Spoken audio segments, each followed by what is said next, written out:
This is Shawn Boike, and I'm with Dr. David Hyland. I'll do the introductions as we get into the presentation. This was just a cover page because me and a bunch of friends were going to be in Orlando with you. Congratulations. I know it was your first day over there with the Space Force Association's inaugural your conference and your fourth birthday coming up. So happy birthday to you guys. I remember talking to Donald Trump before he actually made it real. So anyway, congratulations. Happy birthday. We love you. We'd like to be with you, but this I think is good because you can be in your hotel room at your own comfortable means. The cool thing about this is it's not tied directly to Air Force because it's AIAA, and I'm Shawn Boike, and I consult to lots of different companies and different even countries if they want to build aerospace or industries. I have consulted to different Asian countries that were thinking about doing it. So let's move along, shall we? Okay, now the whole thing this is about is Dr. Hyland had invented this really cool giant satellite based off of NASA's original Echo. There was an Echo 1 and an Echo 2.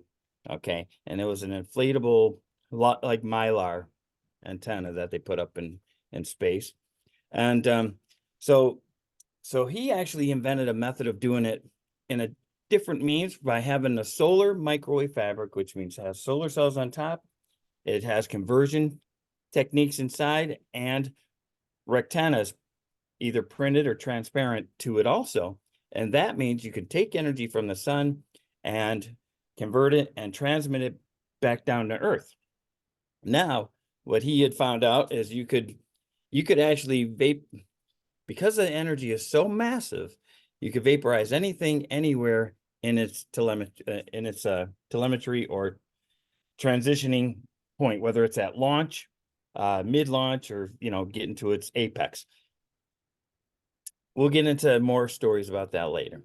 The other thing on the right-hand side, if America wants to maintain being number one, we need a space White House.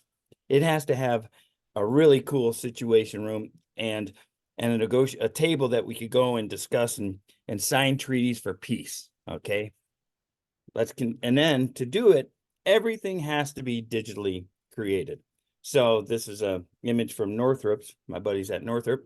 Hi, Northrop and Boeing. Love them. Love all my aerospace companies. So anyway, you'll see some of the slides from all the wonderful companies that are in aerospace.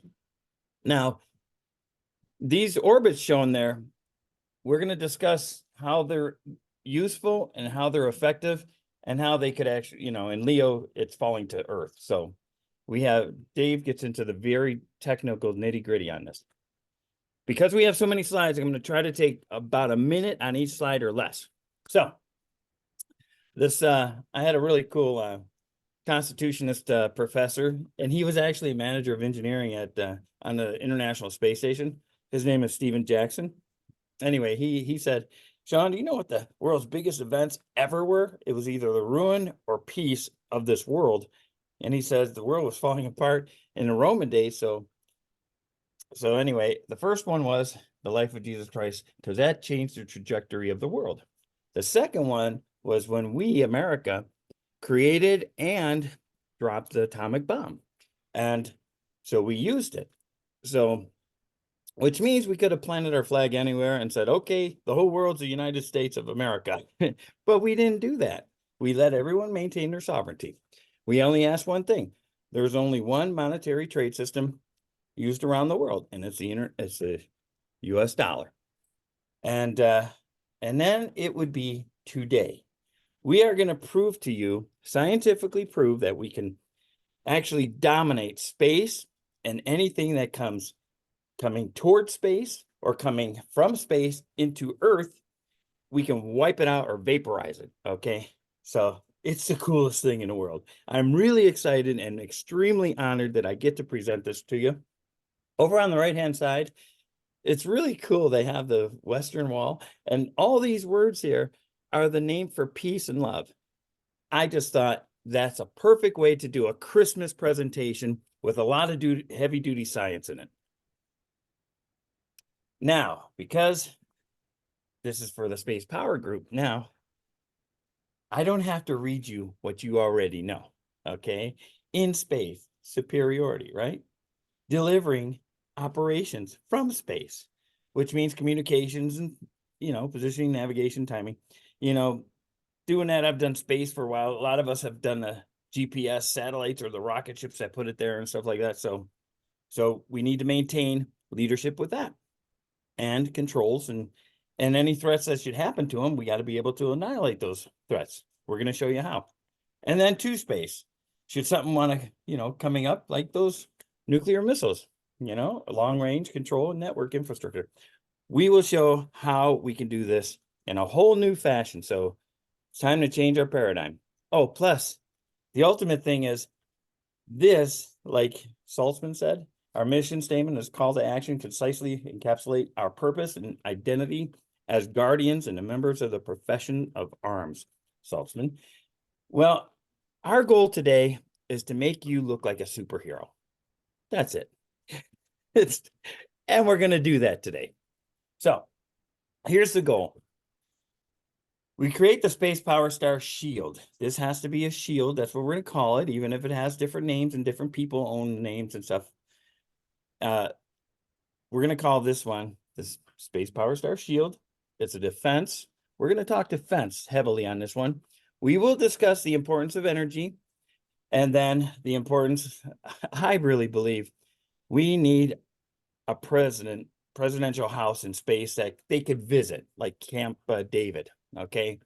And then if it's possible to sign a world peace agreement, ultimately on the day of death and resurrection of Jesus Christ 2,000 years from now. So the reason I had to get this done by 2023 is we have a little bit less than 10 years to get this mission. So like Kennedy wanted us to go to the moon and return us safely back to Earth. This is our call to make this space station. We keep talking about flying cars and having things up there. We haven't gone anywhere. Not really. We should have really progressed a lot quicker than we are. So let's show you how. Excuse me. These people will always bother me, and I will. Sorry, guys. Okay. So the objective, how do we reign in peace on space? Again, we do exactly what your mission is. Now, we must technologically mature a lot of emerging technology. We got to test them, prove them, and so on, and we got to actually narrow them down. So now, and then we should be the #1 peacemaker and energy maker leader in the world forever, at least for 250 years from now, just like we've been a country for almost 250 years in a couple of years, right? So we need to do that. We can't keep passing debt forever onto our grandchildren. So we need to address that problem. Now, if we have an entire celestial bodies of these power stars and you can control all the frequencies and all the EMs that are going out or coming in or whatever, we can actually build a weather taming and control system even better than HARP. So we're going to touch on that if time permits. So anyway, and again, the occupied space house, very important. I love it, called the Peace Palace. We get that up there. If there's somebody warring, like right now, if you say we had it and you flew Putin and the guy from the Ukraine up there, and you talked about it and said, okay, what did you want to do again? Hey, you see those satellites there? Hey, blow up one of his things and do it right in front of him. Do you think they're going to keep doing that to you? And you think I'm going to have to keep shelling out money out of the American taxpayers' pocket forever? So anyway, very important. The other thing, this is really cool. For all my musician buddies out there online, we set up the world's biggest festival ever for Christ Messiah's 2000th anniversary. And there's really cool ways to do this. Watch this. So I have something coming up. It's really cool. So I'm going to briefly touch on this. Dave goes into it in good technical detail. Okay, basically, it creates energy, transmits it, goes back down. We actually have the same material on top of our power grid, like on our transformers, or even on your rooftops or tents. anywhere in the world. You could have a tent with this material and we could beam it to you. Okay. So you can have energy sent to you and communication sent to you. So that's basically that in a summary. Dave's going to show you how the power concentration can actually be, if we did a 1 kilometer one, it would be 200 megawatts. That's freaking huge. And that's with known technologies today. 130 suns power density. This is amazing. So, and then if something gets close to it, it can vaporize that. So talk about a protection technique, this is it. Okay. I'm really excited when Dave gets into this because I'm excited and honored that we get to present this to you, especially right before Christmas. Let's move along. All right. When you see, when you can't make them see the light, make them feel the heat. Ronald Reagan. Love Ronald Reagan. And a thing about Ronald Reagan, my dad and I, we found out not long, maybe a decade or so after Ronald Reagan had retired from the White House, that after Ronald Reagan was shot and he went back to the White House, he said, Ronald Reagan goes, well, now do I get to choose my #1 Secret Service guy? And he goes, I want Bobby Boike. And that was a guy that grew up 3 doors next down from my dad. So, and we didn't know about it. So it's really cool, but we didn't know about it. And after that, he became the chief of procurement for the Secretary of Defense. And he weeded out a bunch of money. The A12 with Cheney, he found it. He used the Lee Iacocca technique of finding mischarging. So now this quote here is fantastic. And this comes from David Hyland. In 1947, his dad, Charles Hyland, who was working with the Army Arsenal before there was ever a U.S. Air Force, he was posted to Hiroshima just after the explosion. Dave, can you elaborate on this? I'd rather you come out of your mouth than mine. Well, let's see. Is that too hard? I'll do it. The horrors he and others experienced make it hard to believe that our country would ever start a nuclear war. So we must prevent this forever. Now that's Dave Hyland's quote, and that's got to go down forever. And we can. Today, we're going to show you how. There's a video online. World War III, all these that have the nukes. Yeah, that's the end. We're going to try to prevent this from ever happening and able to get there. People in the Space Force probably know the name Mike Coyote Smith, space development. So anyway, we know that all these things, policy, law, logistics, science, technology, engineering, business cases, all these things have to be hashed out. You can see a lot of work's been done.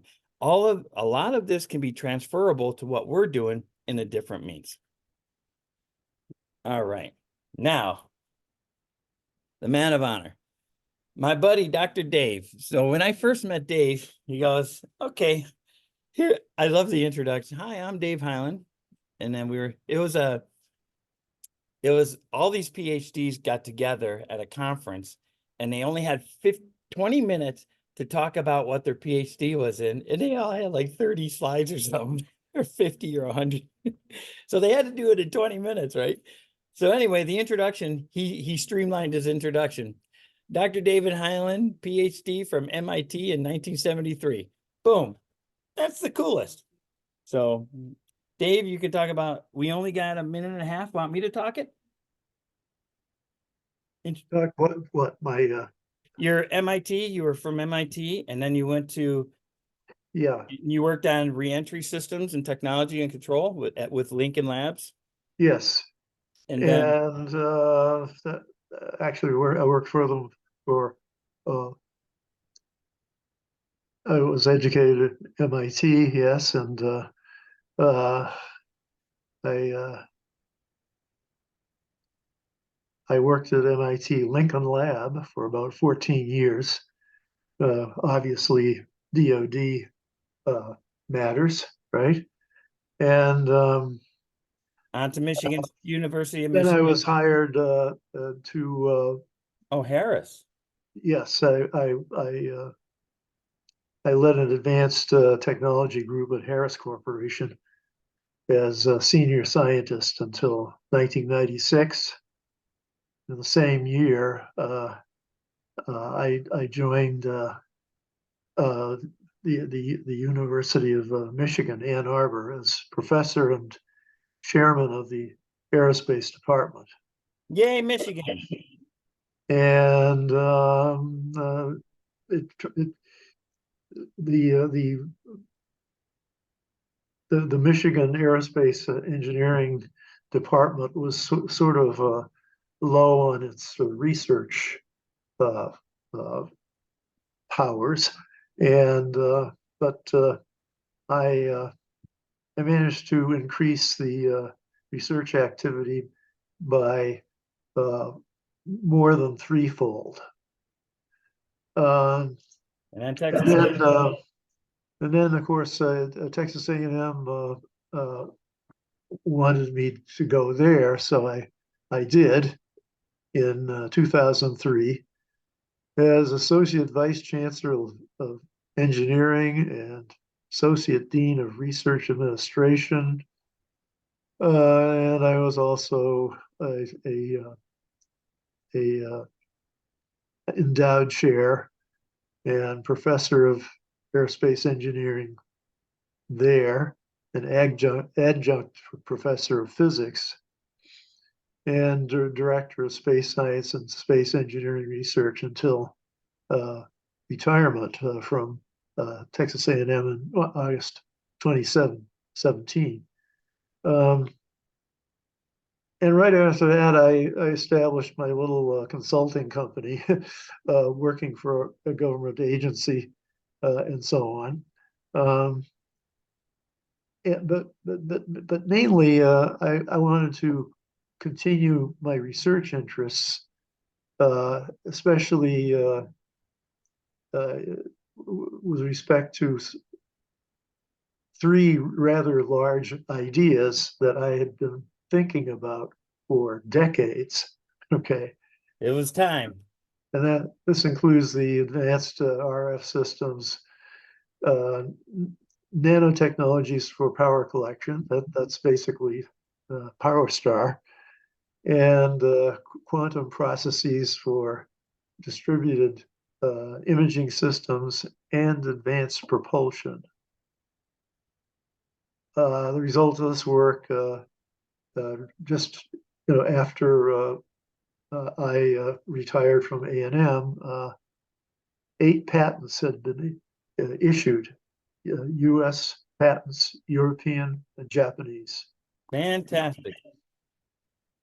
Hey, Dave, remember you said the Europeans had reviewed your patent on the epitaxial device, the Casimir effect? What was their output? What was it they said to you? This is so amazing.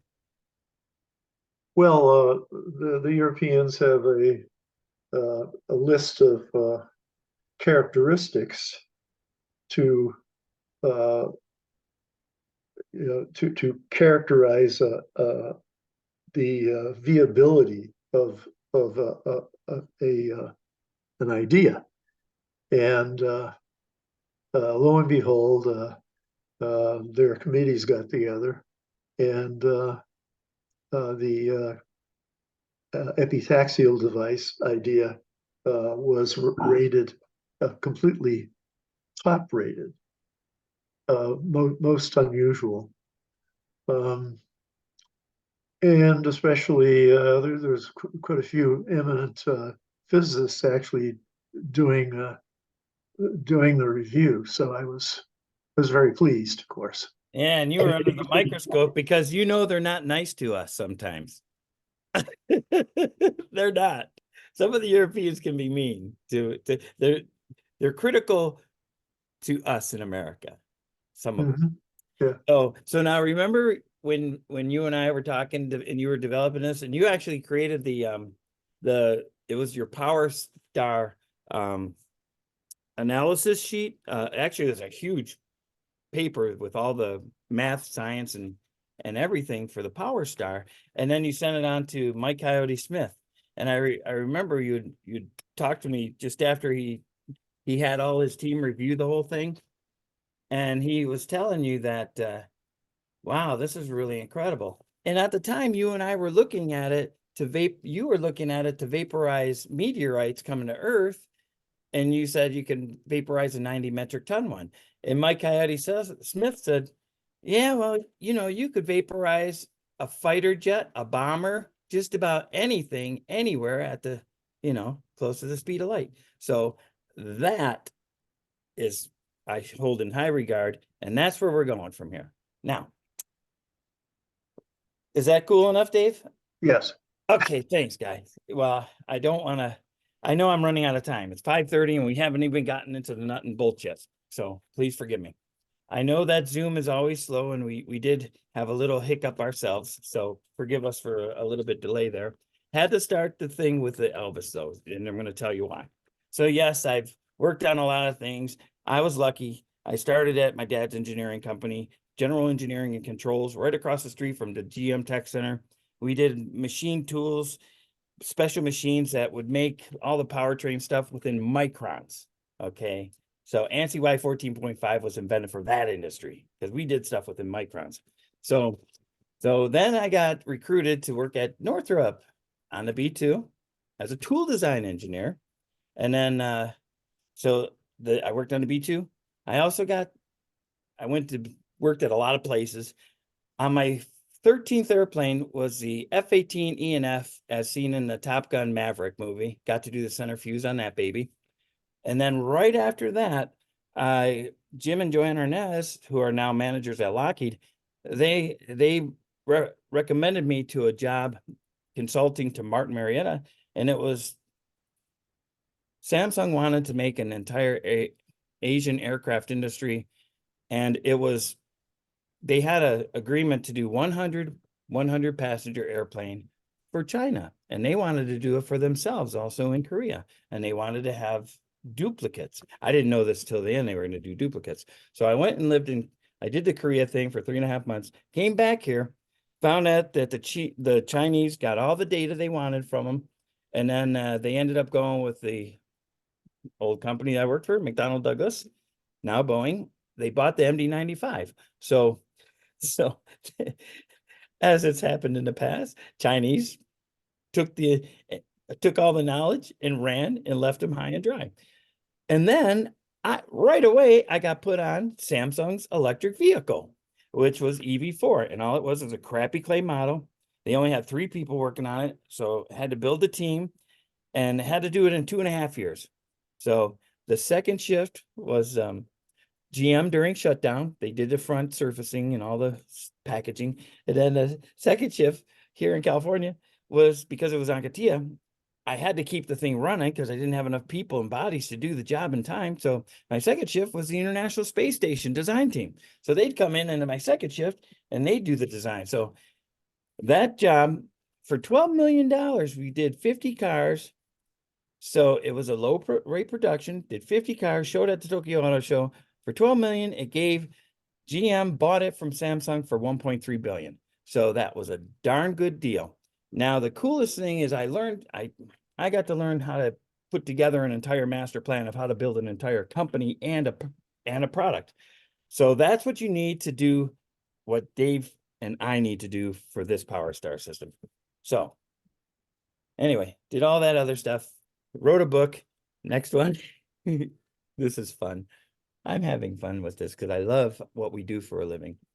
Space solar power, of course, invented over 50 years ago, even earlier, of course. I got the notes there. Very, very important note over in the upper left-hand side.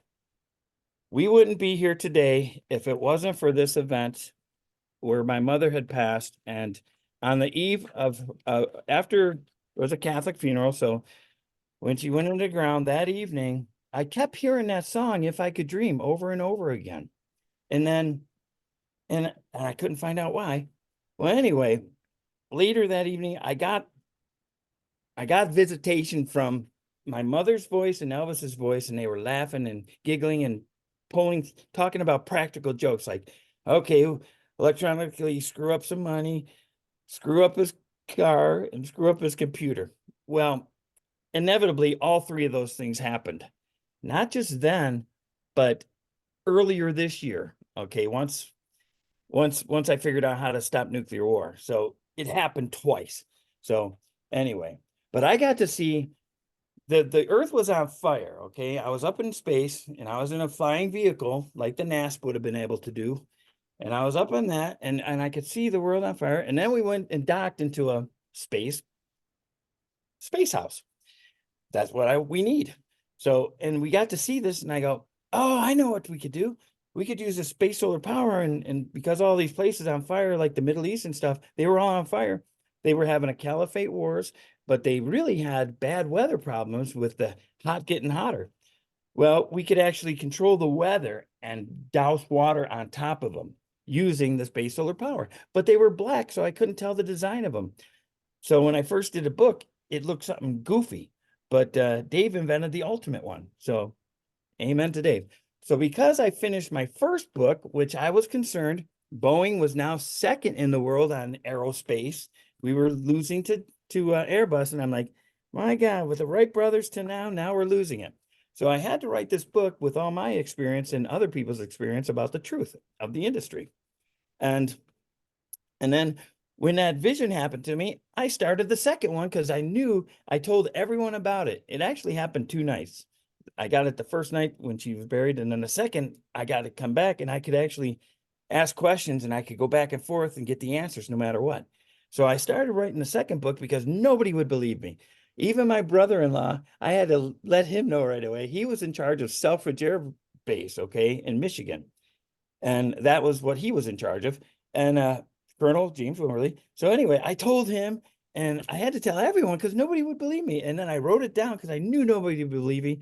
And it's taken 12 years to get to here. So after I finished my first book, it was actually published in the Journal of Defense Management with OMEX. They asked me to be a moderator. So I said, okay.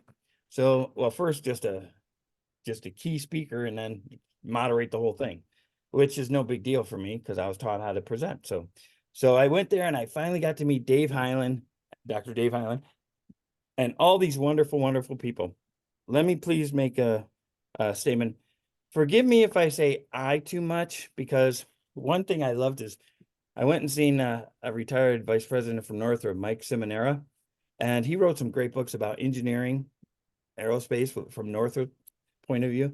And he did a Grumman one too. Anyway, he says, anyone led a team before? Okay, you know that when you're doing a team, it's always a we. So when I say I, it's a we.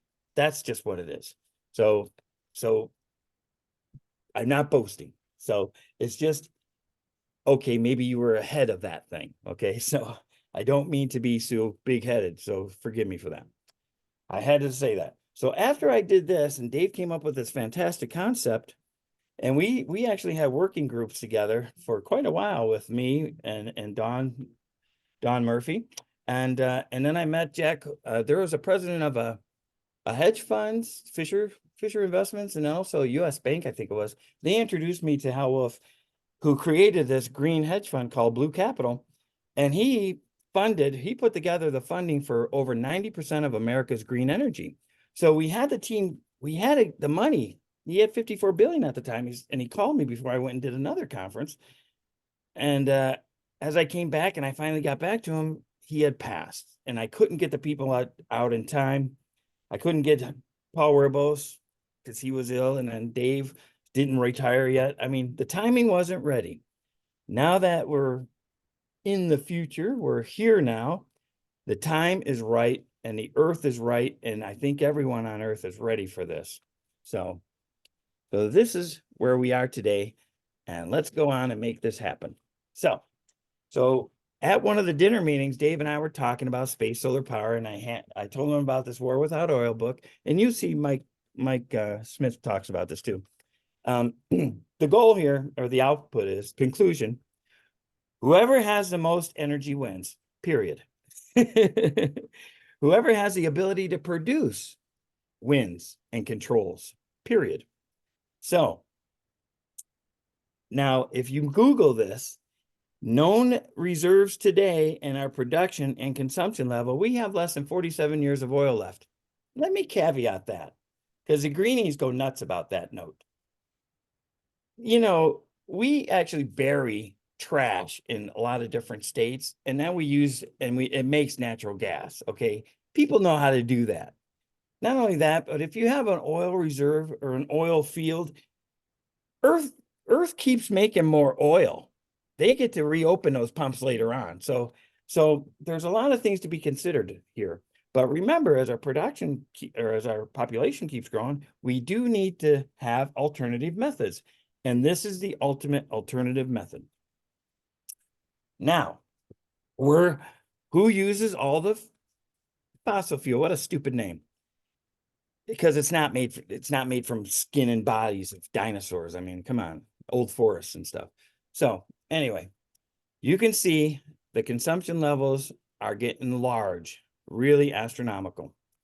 And you know, there's your line of who needs the most. See, America, we're cooking along here pretty darn even for a long time. We've improved our efficiencies more than anyone else. We've improved our carbon monoxide output and everything better than anyone else. The Paris Accord Agreement, keep both of those smokestacks until everything else is working, because you need redundancy. You need backup supplies. Remember, those power plants, you could send energy back up to the power star. What if you had a huge meteor or something coming at you and you wanted to vaporize it? You need power plants on Earth sending it up to a satellite so you can blast something else out there that's bigger than you, or something that could destroy you. So yes, we can definitely help China not have to build so many coal plants. Same with India. We're here to help. Because right now, according to Robert Zubrin, his doctrine's in nuclear. So he was mentioning that they bought the Russian patent for a nuclear system, almost like a Chernobyl system. We need to make an American really good modular system for them if they need to do that. We got to get away from the Chernobyl systems. Okay. Now, this is a cool one because this is where all the CO2 is. Wait a minute. People still have everything backwards. CO2 creates heat. It's actually it's not the CO2 creates heat. It's the heat of the Earth by sunspots, and that creates more CO2. So people scientifically, if they didn't tell you it that way, then they didn't do the research right. So now let's look at the US here. Looking pretty good, pretty stable all the time. Look at the tons and billions. Yes, we use a lot. China uses more. So does all of Asia. Okay, we consumed a lot more, but because we were more modernized than everyone else for a long time, since the 50s till now, of course. Well, it's going to only get worse, right? So let's look at that. Okay, who's got all the power and what's it made out of? Okay, now there it is. Coal plants are number one. Where's all the coal? Here. All right. We got to do clean coal does exist. If you got to do that, scrub the heck out of it. Don't keep making people. If you've seen those pictures of a bad day in China where the pollution's so bad, we've seen that in LA. We know we can help them with that. Move along. Now, we did this presentation. Those are all the links. Back then, that was a clean aerospace, clean energy and sustainable energy future thing. So I went a little bit on a tangent on that one because I was concerned about a giant tsunami. I think we can cure that. So now in 1988, I was taught by Wright-Patterson Air Force Base, because I was part of the Industrial Modernization Incentive Program, which is taking all that IRAD, CRAD out of the labs and stuff that Dave Hyland and his universities were doing, and putting it into the production and sharing the savings both with corporate and with the taxpayer. At least we were hoping. Or give the Air Force or with Marines or Navy, give them more money to buy other toys with, or tools to get the job done. So that's what I was taught to do. Okay. That was my first project. I laser welded unweldable aluminum. Even in today's textbooks, they don't show my system, but Wright-Patterson knows it, and so does my buddies at NASA headquarters. So I was going to give that presentation tweaked for the Space Force, And it was around this time right here, May 18th. It just so happens it was according to the Catholic calendar, is the Ascension of the Lord. So I said, wow, that's a perfect time.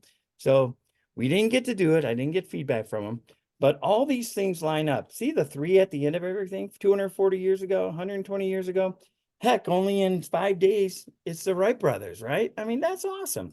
And of course, Shepard, man, they were the first airplane pilots, first space pilots. Now we got to have Space Force pilots that come in and out of your new space hub up there. So moving along again. Sorry. We're at 5:44. Okay, today, what's important is where we are and where we're going to go. Okay. We always get overloaded with verification and checking things like, can you look at this before I go ahead and do it? The pet peeves. If you can, I know you people in our Space Force can go watch this, the Shriver SPACEPOWER with Dr. Lisa Costa. She did a great job explaining it. And like she was saying, she looks at things 25 to 30 to 40 years into the future. When I was doing a secret program in San Diego with Jim Pilkington, I looked at the 50-year plan. Little did I know, my cousin was in charge of the Secretary of Defense of purchasing then. So I got to see 50 years. We were supposed to have tons of V-22s, V-44s, V-66s, and so on, and other stuff. So anyway, amazing what we plan and what happens are two different things. Very important to notice. So anyway, I like this note here. How do we do it fast? And do we let a satellite have the intelligence to decide on a direct threat? The friend or foe technique is something we still haven't bugged out yet. We haven't debugged how to do that, And then, simple decisions, maneuvering sats via the threat versus risks, right? And threat determination. So anyway, we don't want more debris. The coolest thing is Dave's going to show you we can vaporize all debris. The first thing we do is doing that. So that's what's cool. So here's our session today. I'm going to blast through this as fast as I can. And then Dave's going to go into the technical stuff. Depending where we are at the end of his slide, depends on how fast I can explain the weather system, digital definition, the dead eliminator. We're going to try to do our best because all this is very important. We've already put a lot of mind and brain power into this. Let's see where we go. Okay. So like we were talking, all of this, because if it comes near it, it can vaporize. So here it is. This is the overview. There's just some solar fabric. I have a bunch of this on a boat in my backyard. And I was testing. I also use it to walk on I want to see if I could deteriorate it. It's still at least 28% efficient. And anyway, and then this NASA Echo, see the NASA Echo right here, and I put it in blue, but see how small the people are? That was a 41 meter. The first one was like 38 or 36, and then this one, the NASA 2 was, I think this is 2, maybe 1. 41.1 meters Okay, thank you, diameter. Dave. You're awesome, Dave. So anyone that's been to a sensor show, they sometimes put Mylar balloons up there. If you put Piazzi film on the side of a Mylar balloon, it becomes a speaker. Well, that damn Echo is a giant speaker. So when we have the 2,000-year birth, resurrection party, those could be good speakers, and put LED lights on them and shit. Make it really fun. Let's move along. Okay, here's my dilemma. I had an offer to work at UAE, right? So it pays okay. But my concern was mining energy forever. Well, I'm more concerned that it can be weaponized and used against us. And I would think that somebody, my old companies of Boeing, Northrop, Raytheon, somebody can do that. Actually, it really needs to be led by Elon Musk, then Northrop, with the help of Boeing and Millennium and Raytheon. So if I was to judge, that's who I'd pick at this point in time, knowing how they work from the inside out. So anyway, now moving along. So do we want our adversaries to have this technology before us? It's right in front of us. We're going to keep going and move along. Oil, okay, we know we can make the most, and we have the most. Okay, if the 47 years is up and we're out of all this stuff, where does this thing go? The important feature right here, this is beyond 47 years, and we need that kind of energy. Now, can you understand why they want to make you drive electric cars? And hey, I developed electric cars. I love electric cars, but I drive a Jaguar because it sounds cool and it runs good and I love it. But electric cars are great. They just got to sound cool and look cool. So, but look at the energy demand. We need to help the world with this. America has to maintain the GDP leadership in the world, and we have to be the energy creator and transmitter of the world. The COP28, okay?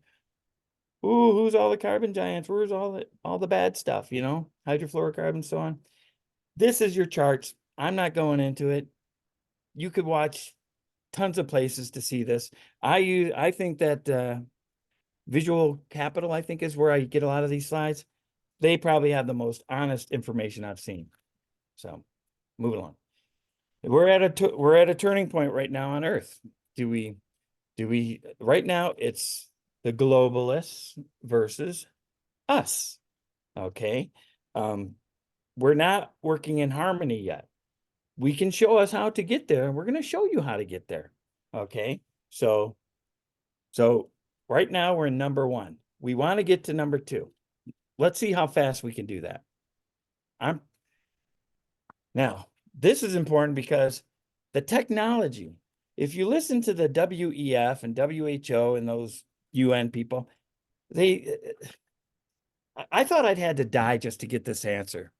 Okay, because I asked about working in unity. I thought you working in unity is great. And why'd you make everyone different tongues so they couldn't communicate? That's like anti-unity.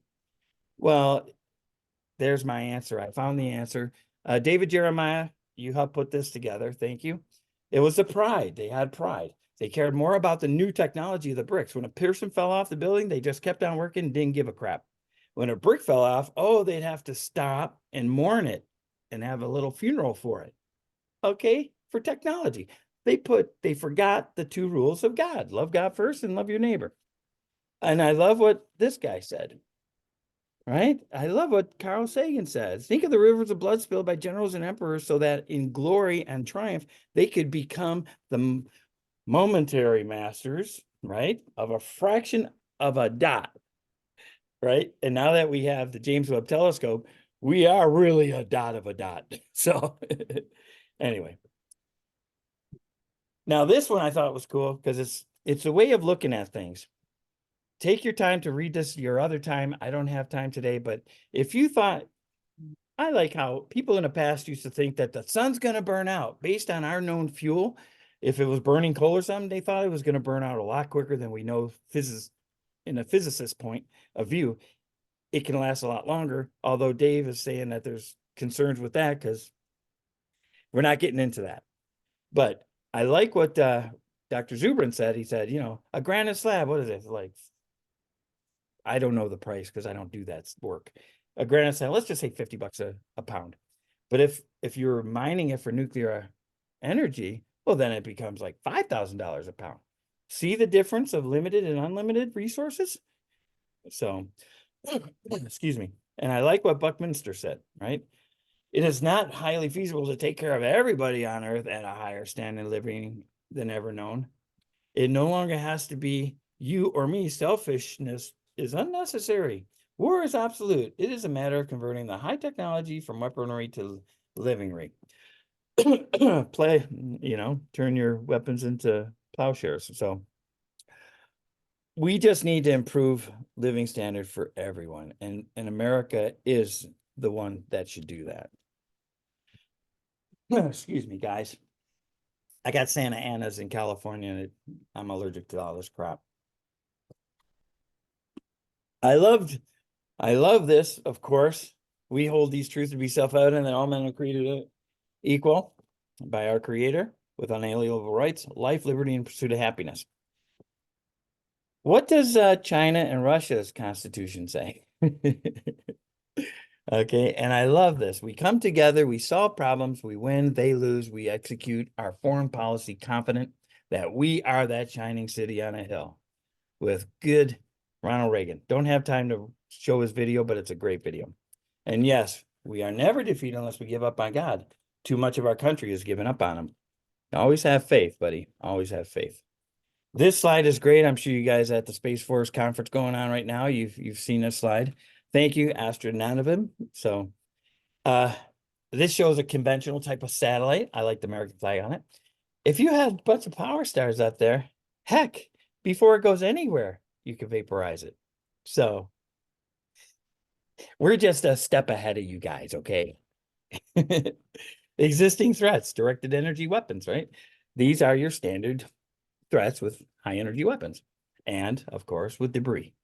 And so let's continue on. You can read these later. People that like you know what you're doing. The different space technologies. I said you have to mature the space technologies to make this thing happen. I pointed out exactly what's really important. The AI decision-making capabilities, the advanced materials. This is an advanced material. We don't know if some of it maybe has a metal matrix composite to it or just a matrix composite. So, because remember, after you balloon it up, you want it to be rigid, as Dave said. So we have ways that you could like send a pulse or maybe a frequency or something to it, or maybe some energy to it, and it could harden up. I know we can make materials like that. So we need to come up with a way of doing that. So once it's gone to its full size capacity, it can morph into the shape we want it to. Understandable? Okay, of course, directed energy, renewable energy, space technology, integrated systems. We're all working on that. All of us. Okay, since I'm taking the things right out of your textbooks. So directed energy weapons, these are your standard ones. Of course, ours would be giant balloons in outer space. If you want them in lower space or even in atmosphere or high altitudes, you can have them there too. You can have, remember, each one can send and receive.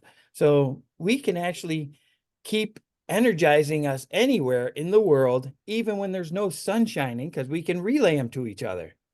So all of this, we're again a step ahead of you. Let's get there.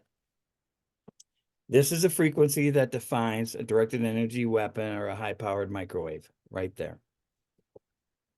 And this is the typical sciences, you know, the propagation, target effects, and anyway, us that do this, we know this already. I'm not going to talk about it because I don't have time. We're almost 6 o'clock, and I'm not even at Dave yet.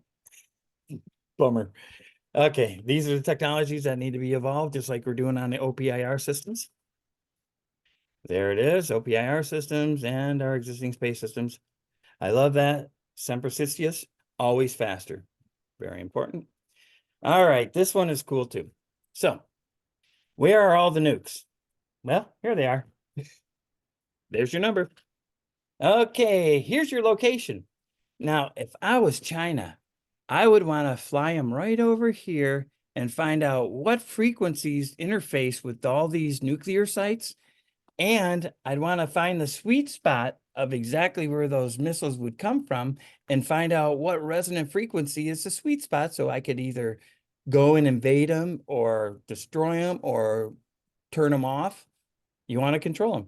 Now this, you want to hover here. You want to, there's a good line right there. You could hover over here. So anyway, you got my picture? Oh, wait, they did. So when I seen the Black Panther movie and found out that that guy died, I realized we could do this. Okay. And I sent it to a few of my friends, close, like different government, different military buddies and stuff like that. I sent it to people and I said, I know how to stop nuclear war. And I said, I just fly over and find the sweet spots. And that's exactly what they did. And okay, we waited till it got through. Boom. This is the practical joke they played on us. We could have blown it up anytime we wanted, but we noticed it wasn't a threat. But Dave's system, when it was in Alaska, heck, anytime we wanted to blow it up, we could have blown it up with Dave's system. Done. Now, if it was carrying these on the bottom of it, hypersonic gliders with armed, whether it be nuclear or some type of chemical warfare, again, you know, whatever, if we knew that. So in these videos, you'll see they have built factories for these balloons and these hypersonic drops, and they could go attack Taiwan. The last time I showed this slide was with the AIAA, and it was just a week later, and they actually sent a treaty over saying, you know, that they wouldn't fight with us, China. And it was only on the news for one day. It disappeared since then. I don't know what happened, but you could see these billboards in China say that they've already declared war on us. Okay, move along, baby. The other problem and threat that we have to protect from is EMP and solar flares, or mass corona mass ejections. So, and remember, I know I've talked in the past where we stopped a nuclear device on going through Panama Canal. If that thing would have went off over our heads, 9 out of 10 people would be dead in a year. Okay, it's a very important thing to worry about. So now what we do is we Faraday cage them with this solar microwave fabric. We can send energy directly down to it, and we can protect it. And they, because they're a power station, they can send it back up to us, right? But there's also, you could use it on all our military vehicles. I mean, you could, okay, Faraday and EMP hardening, you know, 60 decibels, you know, you do that to harden it. And then you could also use, I won't go any more technical details, but you could use it on a lot of our good stuff, okay, where we need it. Because right now we're vulnerable. The biggest work program that keep people working in this country is protect our grid system. Because our right now with the solar sunspots, the peak is going to be in 2025. Okay, so we got 2 to 3 more years of really bad heat. No matter what, it's going to get worse. Okay, for the next 3 years. So you ain't seen nothing yet, and it could send us a solar flare. Don't look at the recipe of what that is, but look on this side. This is just making the solars, you know, this is just if you were to make a basic one, the recipe of what would be in this composite. That's just to show you all this stuff is realistic, not fantasy. Now, from a DOE point of view, Department of Energy point of view, we are only talking about the solar here. Now you could send it down right to the grid on top of your protected system, right? You send it right on top of it. Because remember, more than a couple times, we've had terrorists shoot our transformers and shut down power, right? Like in Oakland and over on the East Coast. So they do this already. We got to protect us from that. And if you put the material on your houses, on your factories and stuff, you just keep on plugging away. Dave's going to explain how he does that and how you can't steal from the energy from it. Same thing, different picture. I ain't going any deeper. Okay, space debris, big problem. How much? Where is it? You know,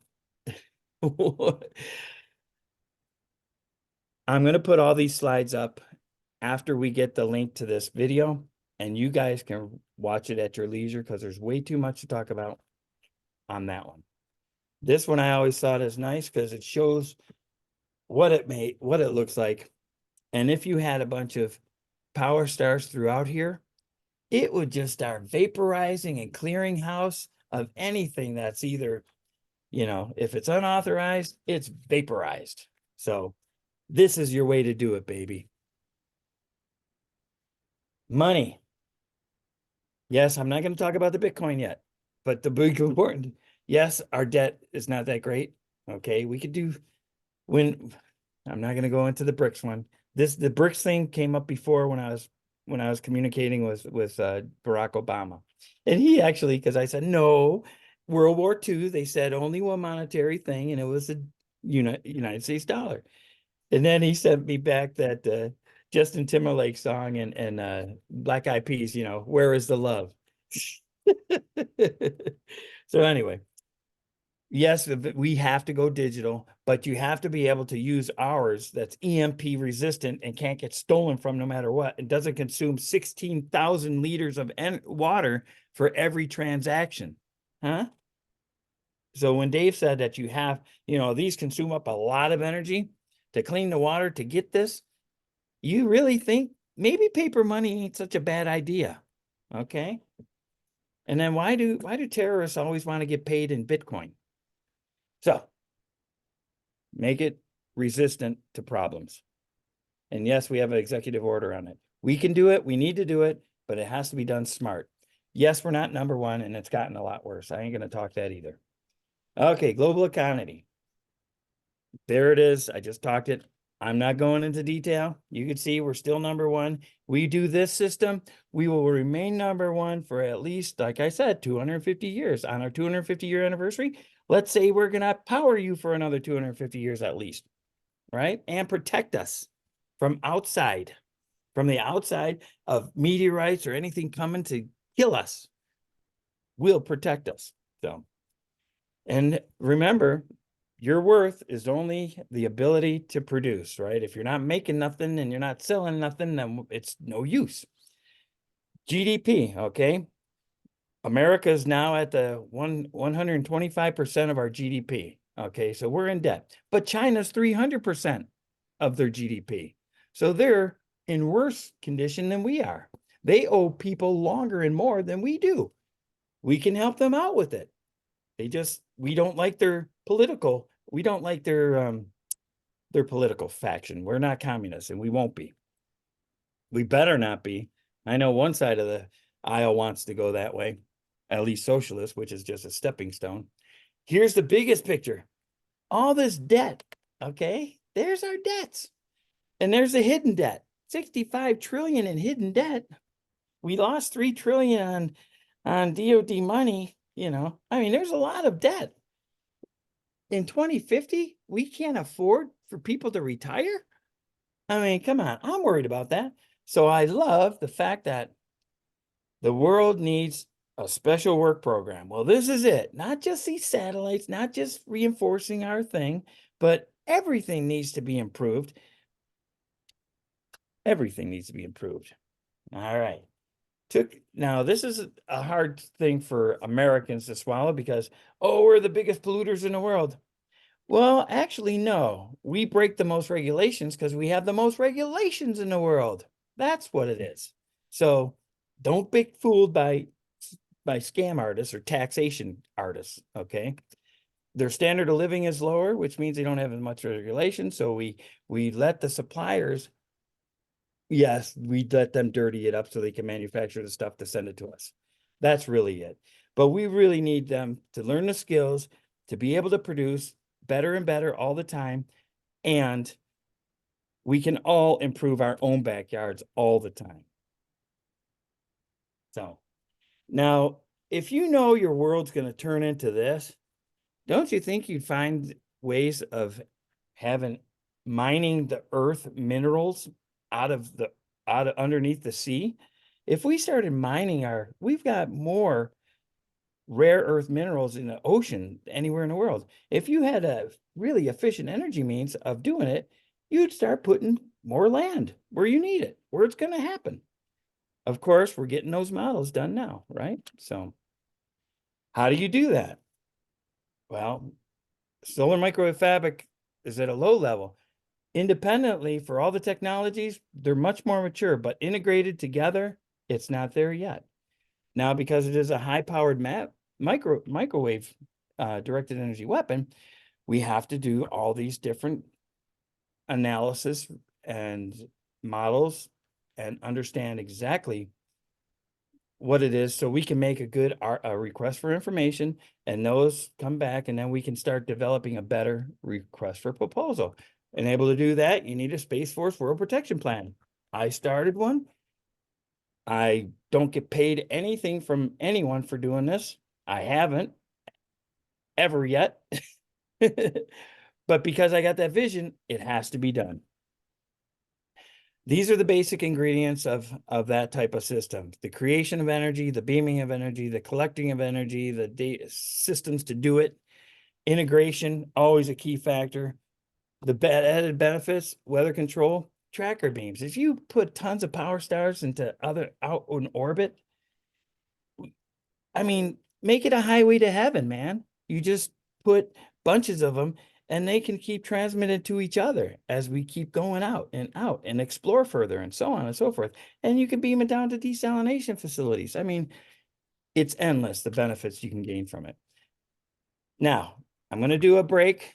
let's all take a this is actually only a 4-minute break. Is that okay?